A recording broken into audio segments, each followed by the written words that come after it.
Sono passati più di 100 anni da quando il Grappa è stato trasformato nell'ultimo baluardo a difesa della pianura. Da lassù gli austro-ungarici vedevano Bassano e la Brenta, la grande pianura e in fondo i tetti dorati di Venezia, ma non arrivarono mai più vicini di così alla città del Ponte.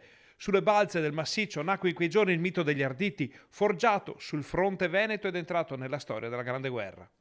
Oggi quel mito viene fatto rivivere da un nuovo monumento costruito dalla Federazione Nazionale Arditi d'Italia sul Col dei Cimiteri, fra il Col della Beretta e l'Asolone, dove ogni metro racconta una storia di eroismo e battaglie.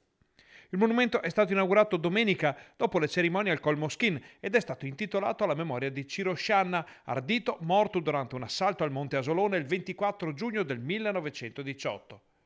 Scianna ha ricevuto per questo una medaglia d'oro al valor militare, ma fra i convenuti sul Grappa c'era anche una medaglia di bronzo al valor militare vivente, quella di Christian Baldassin, iscritto alla Federazione Arditi.